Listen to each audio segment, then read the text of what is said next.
Welcome to the Expansive CEO podcast. I'm your host, Hannah Chapman, founder of Expansive CEO and X Squared Wealth Planning. Buckle in as we explore how to create true prosperity and build a business and a life that expands beyond yourself and makes a dent in the universe. Welcome, everyone, to this episode of the Expansive CEO podcast. I am your host, Hannah Chapman, and today I have a guest, again, from a group that I'm in where, it's just so many aligned entrepreneurs who are doing such impactful work in the world, which is, what we talk about a lot here on the Expansive CEO podcast. So today I have Jay Fairbrother, who is truly the mastermind guy. Like if you go on LinkedIn, he's the mastermind guy. And he's the owner at sixfiguremasterminds.com.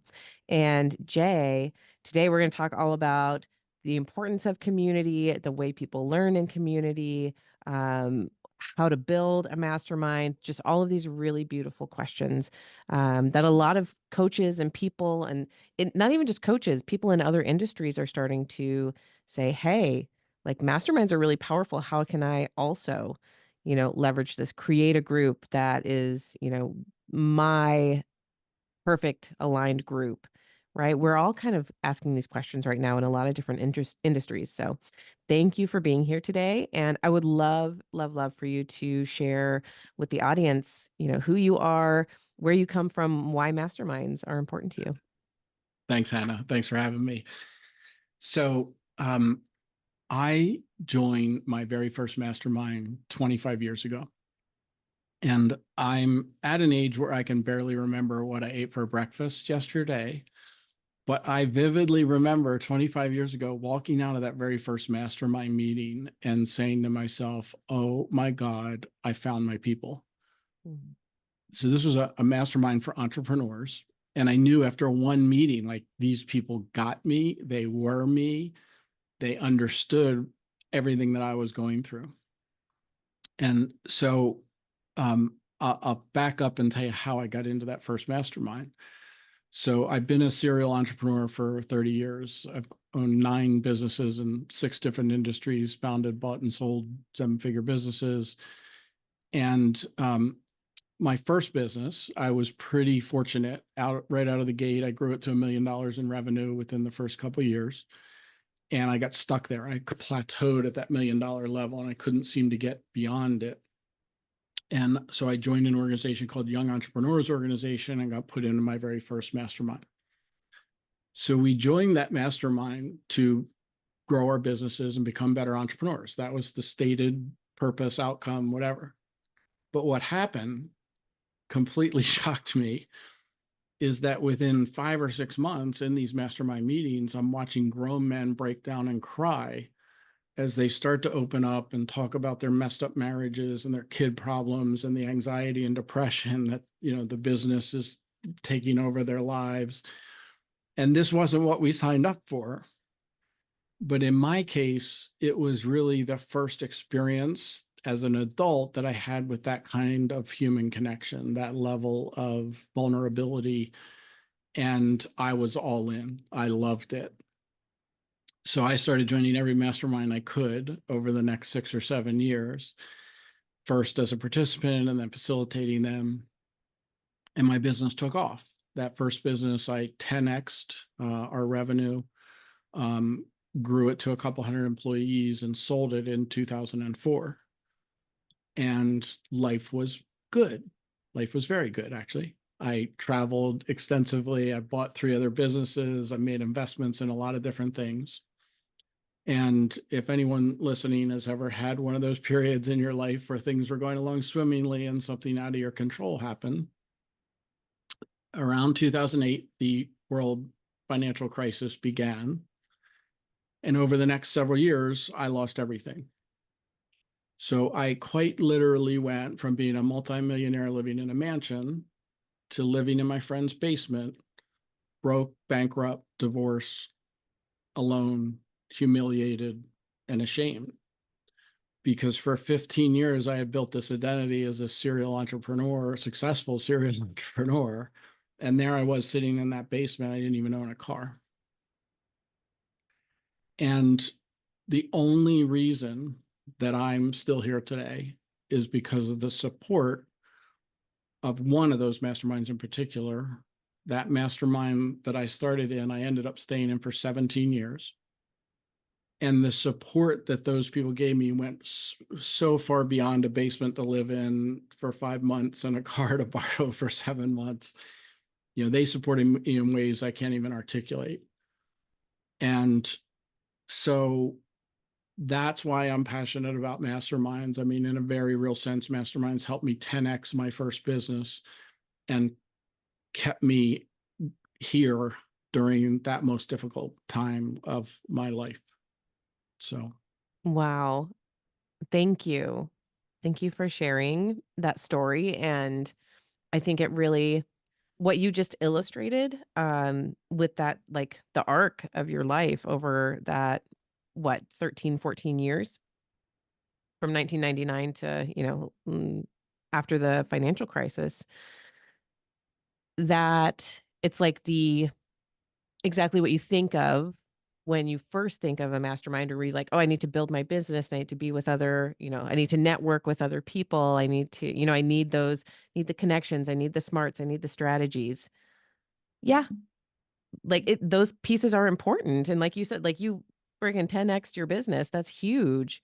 From already being $1 million, right? To turning it into something even more big and beautiful. And that wasn't the thing that ultimately mattered the most. It wasn't the strategies, it was like you're saying, it was the connection. It was yeah, the human connection that made the difference. yeah, yeah. So, if you think about the world we live in, you've heard the term digital disconnection. You go out in public and everybody's, even friends sitting at a table, are just buried in their cell phones, not talking to each other. 2023, U.S. Surgeon General declared an epidemic of loneliness in the U.S. Just in the last few months, the World Health Organization has created an entire commission to address the global crisis of social isolation and loneliness. And that tribe, that inner circle, that family of choice that I had in that mastermind that kept me going through that time.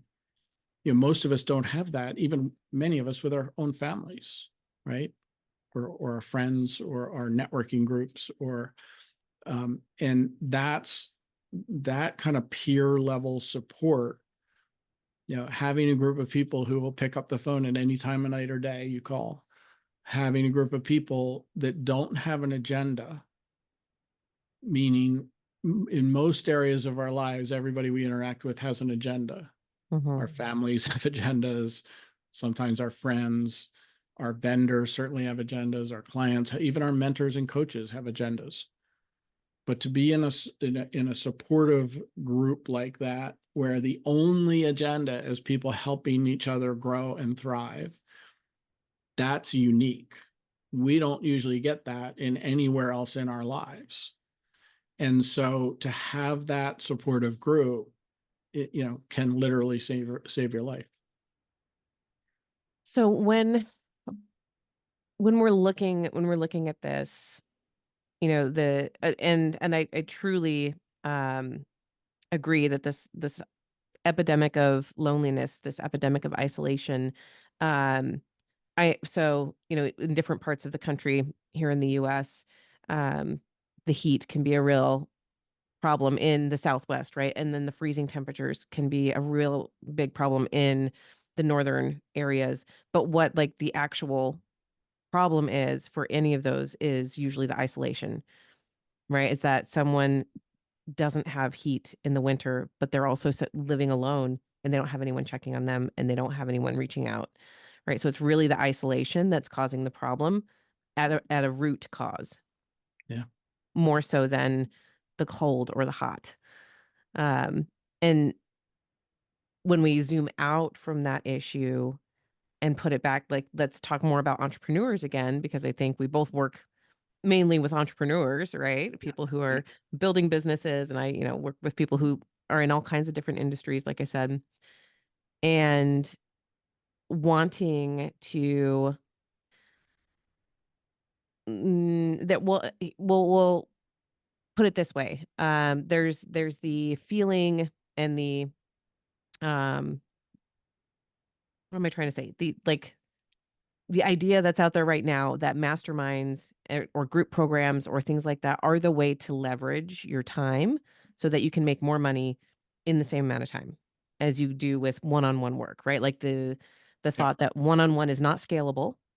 And so you have to have a group program in order to be able to scale. And so this is always Yeah. talking about like scale, scale, scale, scale.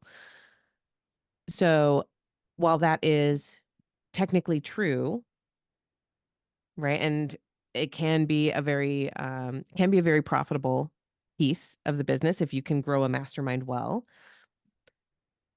I love that you brought in the agenda piece, right? It's like when the agenda is this is going to scale my business more easily. I'm not going to have to spend as much time on it and it's just going to be like the easy button. When that's the agenda, that comes through, I think, in the mastermind itself. Yeah. And so Yeah. how do we build it with like the right intention? Yeah. It's a great question.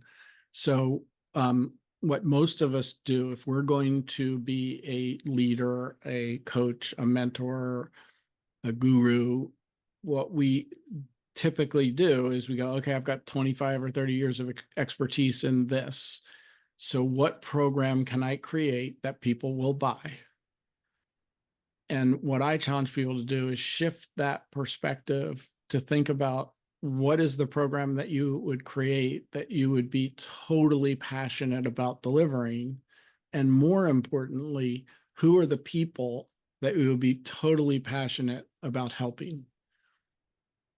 To me, that's especially if you're looking at a mastermind program, that's where you want to start is who are the right people, the best people I can best serve, the people who I am going to love helping every single day, every single meeting as part of my program. And if you build it around that passion, then the rest falls into place. The marketing is easy, the sales is easy. Mm. And so when I'm looking at things from a financial lens, right? When I'm helping people like, okay, we do need to have a profit on this or financial ROI, right? I'm usually working with small business owners who are looking for ways to get back more of their time, right? Because they are a lot of times like really giving a lot. I love working with people who want to make an impact, who want to help others, who want their work in the world to be of service and also allow them to live a life that they enjoy and have prosperity and have a feeling of financial like peace and stability. Right. So that's the balance that we're creating when we work together. And so having the mastermind piece there, it really truly can be helpful from the financial perspective, but sometimes it can be what do I want to say? Sometimes it can be a little bit hard on the like getting it going or growing it or that kind of piece. So I'm going to share my story a little bit and some of the fears that I've had in growing different masterminds. The that feeling of like, I know I'm passionate about this. I know my subject matter. I'm really excited to help people in this way. And then the feeling like the fear of what if they don't come? What if not enough people show up? What if it takes a long time to grow it? All of those, but that underlying fear of like nobody's gonna show up. Yeah. And so that, I know I worked through that. And so what would you say like to other people who might be thinking about starting a mastermind, but then that fear that when it's too much and that it keeps them from. Yeah. Yeah. Okay. So I want to back up and then please remind me to come back to this specific question because it's a great question. So let me back up and talk about what is a mastermind, right? Because in the world, in my world of coaches, thought leaders, authors, speakers, healers, what is labeled a mastermind is often just glorified group coaching. Mhm. a lot of people throw that mastermind label on group coaching programs because it's sexier and they can charge more money. And the main difference, and you think about a group coaching program, is a group coaching program is still typically a one-to-guru relationship. The only real relationship you're forming is with the person leading the program. Whereas in a mastermind, you're intentionally forming relationships with the participants in the program, right? And that's where that power of peer learning comes in. That's where Napoleon Hill, who coined the term mastermind, this two brains in a room creates a third invisible, intangible force that he called the mastermind, right? And put 8 to 14 people in a room and the size of that invisible, intangible force. So when we talk about sort of the true mastermind or like a peer mastermind, it is typically 8 to 14 people. 8 because that's a sort of a point at which that invisible intangible force really kicks in, and 14 as the other end. And there's no hard fast to these numbers, but if the idea in a true mastermind is every person in every meeting has a voice and participates, right? There's no lurkers that kind of sit and just listen during the meeting. You, as the facilitator, you intentionally are bringing everybody into the conversation. That forms those relationships, right? So when you're creating a mastermind for yourself to serve clients or serve your audience, and you want to get paid for it as a way to scale your business and monetize it, you have to recognize that the people will still join the mastermind primarily because of you, because there's something about you, your content training, your coaching and mentoring, your support and accountability that you're going to provide, right? Like that's going to be the main motivating factor for them to join the mastermind. But what will keep them in the mastermind so that you have clients instead of for 3 months, for 3 years, what keeps them in the mastermind is the relationships they form with the other people in the program. Mm-hmm. And so the better you can, create those relationships with amongst the people participants in your program, the more likely they are to stay. That's how you create that stickiness, which is like me staying in a mastermind for 17 years. So that the last thing that I'll add, going back to your question of the fear of who, how do I fill this? One of the, so you can create a sort of that close to true mastermind, which maybe that 8 to 14 people.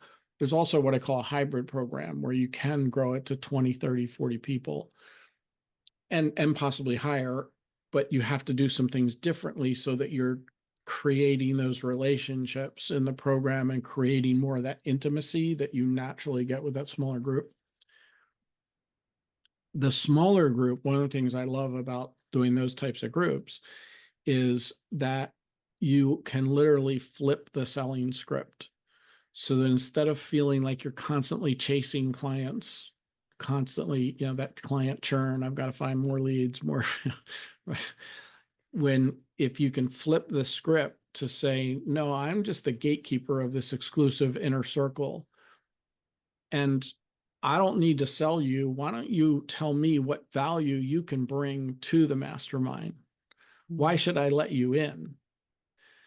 In other words, that kind of exclusivity creates a huge demand, its perceived value in terms of the person. And then in that smaller group, you also create scarcity because it's like, well, I've got 3 spots full, are you, and here's who those people are. If you want to be in that badass group, here I'm looking for a few more. And then you get to a point where I've only got 3 or 4 spots left.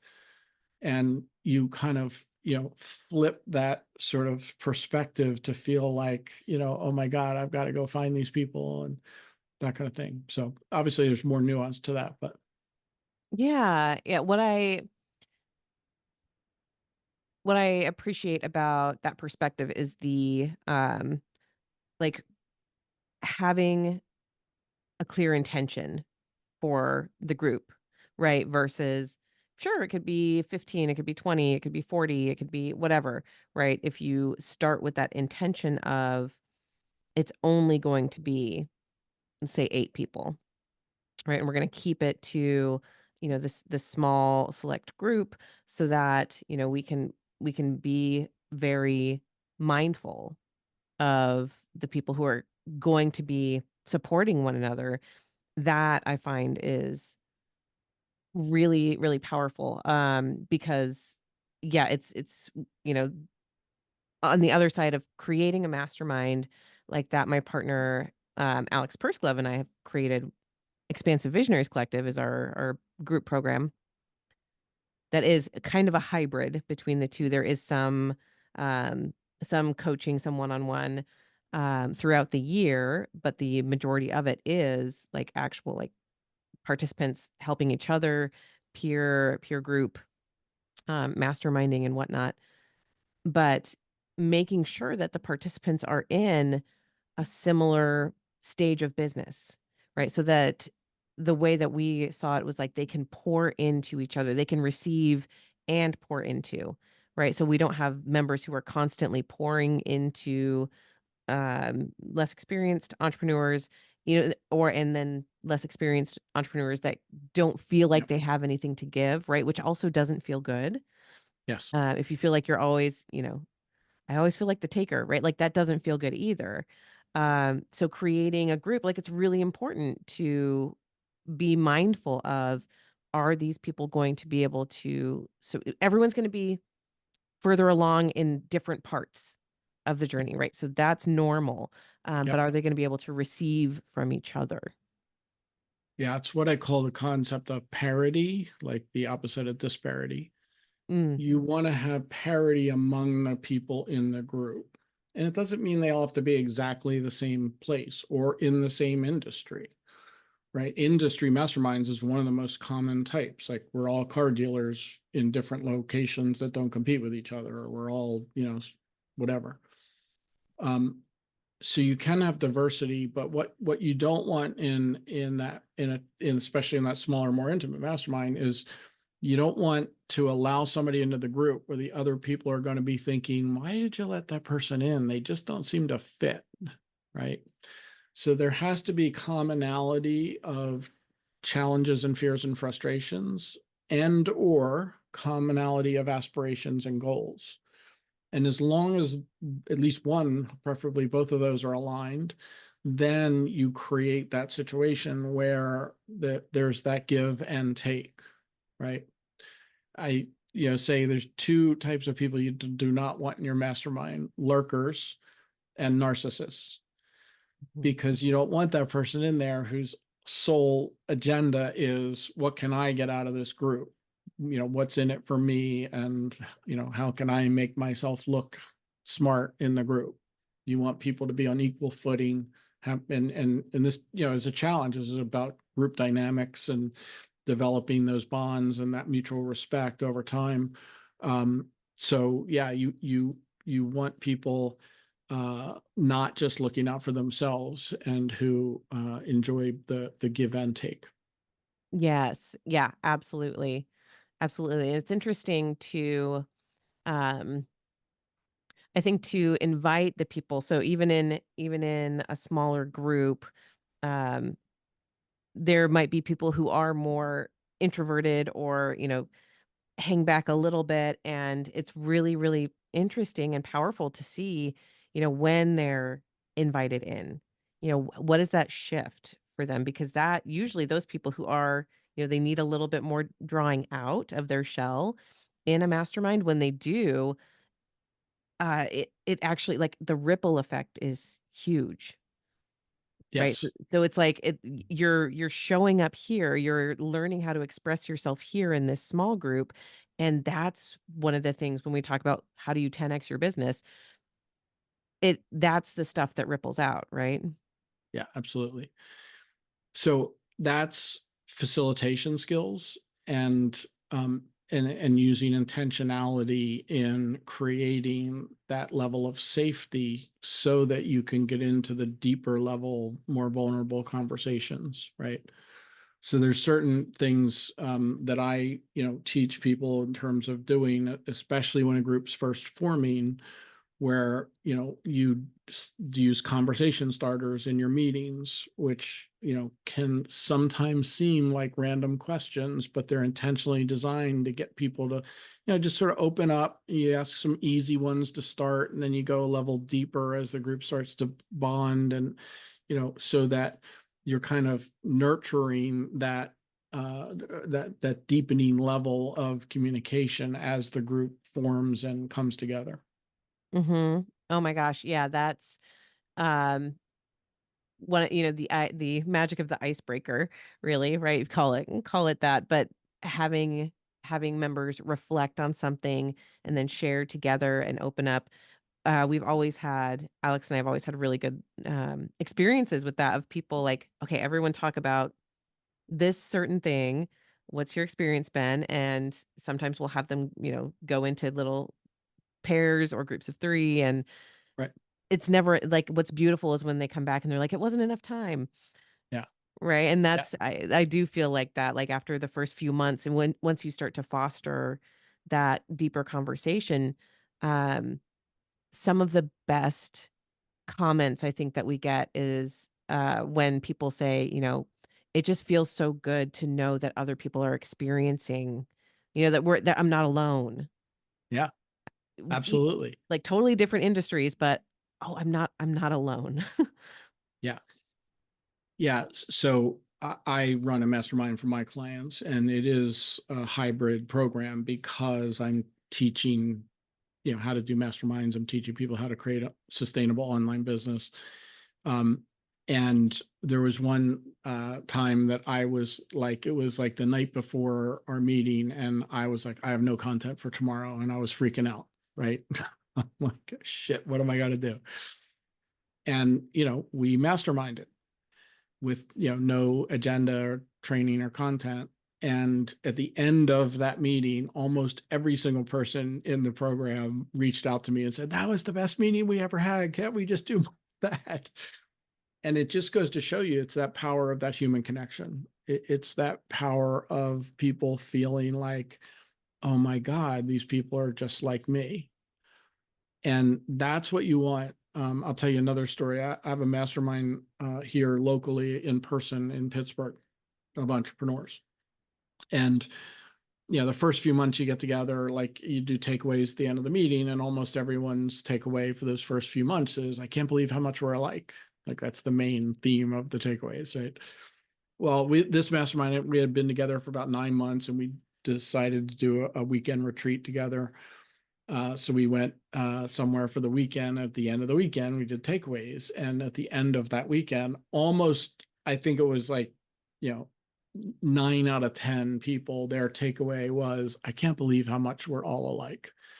And I was just laughing, going, you guys don't remember that was your takeaway after the first couple of months. And here we are, 10 months in, and that's still your main takeaway. But that's when you know that you've got a great mastermind, is when every single meeting people are walking out of it going, oh my God, these people are just like me. I'm not alone. Yeah. And that I mean, that goes right back to the beginning of our conversation around isolation, right? It's um, we we can feel like we are supposed to do it alone. We're supposed to be able, right? Like, I should be able to do this by myself. I should be able to handle A, B, C, D, E, F, G, H, I, like all the stuff. I should be able to handle all the things. And especially in entrepreneurship, the kind of the societal expectation, right? Of like, you grind it out, you hustle, you just put your head down and do, do the thing. When we do that for too long, we forget, right? We get ourselves into that space of isolation and forgetting that other people are out there, right? We are not alone. Um we are unique and beautiful, and we're also just like so many others, right? Like our core fears of, having, are people going to say yes? Am I going to have enough people to sell to? And, when we get on those conversations, what's that going to feel like? And is it going to, all of those things? Am I going to be good enough? Am I going to be able to maintain this level of success, whatever it is? Like we all go through a lot of the exact same fears. And even if it's, we have a bookkeeper on one side and a business lawyer on the other side, those fundamental business issues hit us kind of the same way, no matter what. Yeah, I had in my very first mastermind, I was in the fundraising business at the time, and there was a guy in my mastermind who was in the precast concrete. So he manufactured these big concrete planks that go in multi-story buildings. And I'm thinking, what our businesses are so different. Like, what could I possibly learn from them? And when you get into this kind of environment, you start to realize that we all, no matter what type of business, you have cash flow problems, you have sales and marketing problems, you have process problems, you have people problems, right? Those are universal to any business. And so that creates that parity right there. And entrepreneurship is a lonely occupation. So as if you're a C-suite leader, it's similar, like it's lonely at the top, right? And often we're type A personalities. We don't like to be told what to do. And this is where the different style of learning comes in. The reason I wasn't successful in my very first business, getting beyond that $1 million plateau, wasn't because I didn't try to hire a coach or a mentor to tell me what to do. It's that I didn't listen to what they said, right? And I have coaches and mentors now, right? And usually it's the third or fourth time they tell me what I should be doing that it sinks in, and I can, like. But in a peer learning environment, if I'm in a meeting listening to you going through something that doesn't have to be exactly the same issue, but is similar enough to my issue, and I see the leap that you make, or I see somebody asking you a question that makes you go, I never would have thought to even ask that question of myself. Like, I get it the first time. Like, then it's like, oh, this is my idea. I see Right. the solution, right? I'm not resisting you telling me what to do. Oh my gosh, that's such a good point because absolutely, right? When we hear someone else's problem, and in coaching, right? Like a lot of what you're trying to do is help facilitate the aha for the person rather than give them the aha. Right. Um, but to your yeah, like when it comes from inside of you, when it's like, oh, I made that connection. Now I'm gonna do it, right? That's so um what feels like to me is like working with that personality rather than headbutting against it, right? Yeah. Like, "I told you the right move to make, like, why didn't you do the thing?" Right? Versus, you know what? If you have that kind of resistant personality to someone telling you what to do, a learning from others, right, in a way is so much, easier. Yeah. And so for me, like, that's funny because for me, it's kind of I have very similar personality where it's like, if I want to learn from other people's quote unquote mistakes or, learn from other people. I do also have to go through my own stuff and make my own mistakes, right? And all of that. But I like to see what other people have done and like try to iterate from there. But if someone tells me you have to do something this way, my heels are like Yeah. Your immediately your dug your in. instinct is to do the opposite. Yeah. Yes. Yes, and you're right, it's so common with entrepreneurs of all sorts, right? Like, that's one of the reasons a lot of us go out on our own is that we didn't feel understood, we didn't feel heard, we didn't feel, um, like we could bring, in some way, shape, or form, bring our whole selves to whatever role we were doing before. Yeah. And so when again, working with that is so important. There's a characteristic of entrepreneurs, which is like the lone wolf syndrome, that I think there's research on this, that many, like for me, my father died suddenly when I was 10 years old, and that kind of, I disconnected, right? I kind of became that lone wolf. It also explains a lot of my behavior in my teens and 20s, right? it's angry at the world, and it's probably why I'm an entrepreneur, is because of that kind of lone wolf streak. So it totally ties into, a lot of times when you hear things like epidemic of loneliness, global crisis of social isolation, you think about, just old people sitting at home alone. No, it's all of us, and especially entrepreneurs. I mean, the levels of depression and suicide among entrepreneurs is, way higher than the population as a whole, right?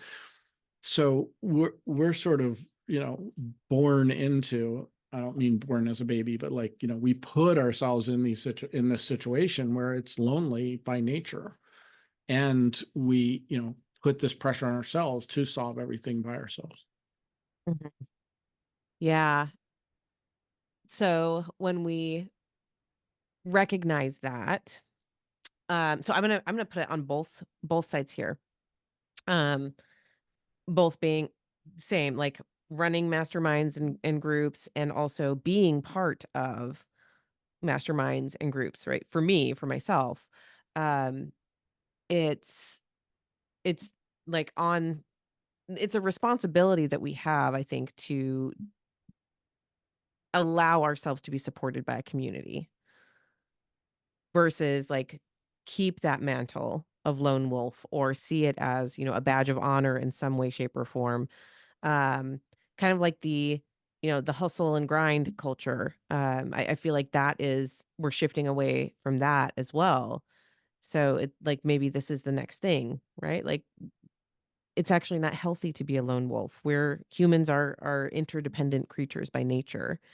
We're meant to be in community, and that's whatever way that can be facilitated, if you're at a company, or if you have a really strong family or friend group, or if it's a mastermind, right? You need that community for your business. Um, being with others, we have to choose to opt in to that. And it's a big leap for some people. Yeah. And AI can never replace that human connection. Mhm. I, because my primary market is coaches, speakers, healers, authors, and many of them have content-based programs, right? Courses, or they're teaching in one-on-ones. And, think about how fast AI has come in the last just year, and think a few years down the road, is why is anyone going to pay for content and training when AI will be able to do it, likely in a persona that looks and sounds exactly like you, for free? To be trained on anything. Mhm. So that AI can never replace is that human connection piece. It is that relationship piece. And to me, as we, go forward, that's, the key component, which is why I think masterminds will become even more popular than they are now. Mm. So, last question before we talk about how people can find you and get to know you better. I have been in different masterminds that truly more like the mastermind um vibe, and then some that were more hybrid, like the coaching plus the mastermind.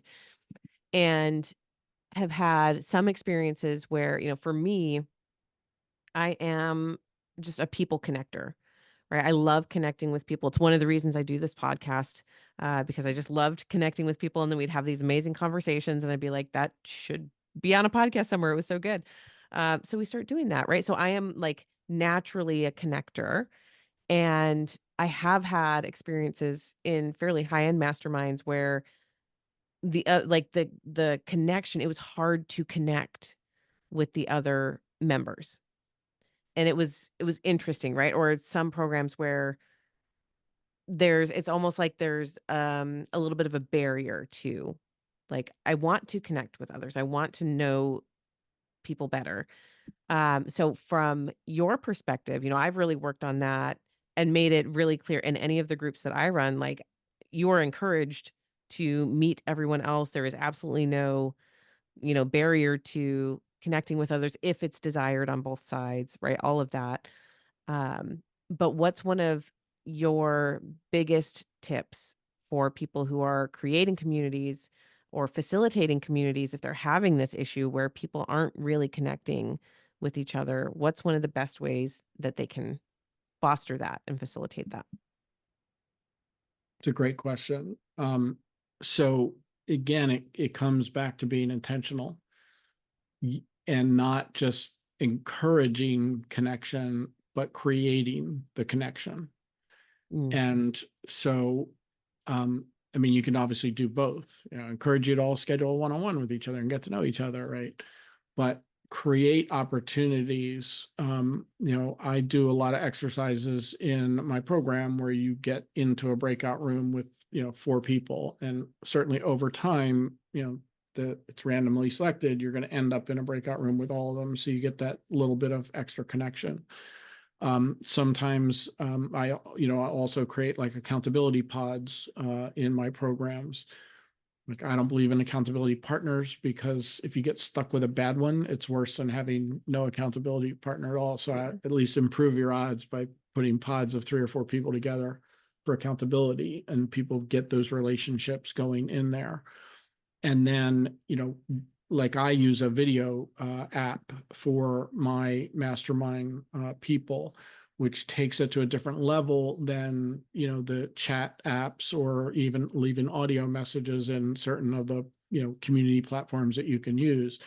When people get on and do a little video, either, you know, sharing wins, responding to a challenge question, you know, that kind of thing. It's like you get to know the person. You know, it's like you see them, you see them speaking, you hear what their concerns are, those kinds of things. So the short answer is just be intentional about it. Like, you know, really think about, how can I get these people more well connected? How can I create opportunities for them to really get to know each other, not just, you know, see each other, you know, asking a question on stage. mm. So good.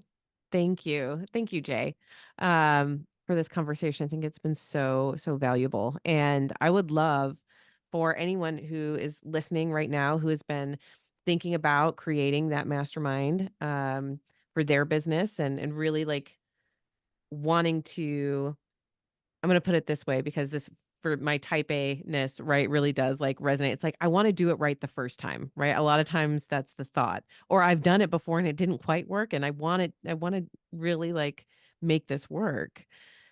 How can people get a hold of you? What's the best way for them to learn more about you? So let me share a couple of the programs that I do, and then I'll share how people can find out more. So I have basically a course, right? So we're talking about the limitations of courses, right? But this is a course that walks you through linear steps of creating and launching your high ticket mastermind in 60 days. This is designed for coaches, speakers, healers, thought leaders. Um, and then, so I have the course, and then I also do a 3-day event, virtual 3-day event a few times a year. It's a really great event for people who kind of like, yeah, okay, I'm intrigued by this mastermind idea. I'm not sure what kind I would create. I'm not sure who it would be for. We come in, it's very workshop style over the 3 days, and you walk out with a clear direction of exactly the type of program you would create, some steps to launch it, a simple funnel so that you can not be afraid of filling it. And so I do that a few times a year. And I want to mention one other thing, because I know you have a lot of entrepreneurs in the audience. Another great avenue that a lot of entrepreneurs don't think about is, if you have a business that is, you know, well developed, it's running smoothly, and you are either a local or regional superstar in your industry, and you want to add some play money income to your business, another, you know, 6 figures or couple 6 figures in play money, you can create a mastermind where you're teaching other people how you became the local regional superstar in your industry. You're teaching what you already know, teaching, you know, others outside your area, non-competitive, how to do what you've done, how to be the superstar that you've become. You know, I call it boat money, where for 10 or 12 hours a month, you can run a mastermind teaching others people's in your industry. So I just want to throw that in as if people are thinking about that. I'm not a coach, so I don't know how I would do this. Okay, so I'm easy to find. It's my email address is jay@fairbrother.com, jay@fairbrother.com. Website is sixfiguremasterminds.com, and there's resources and easy to get a hold of.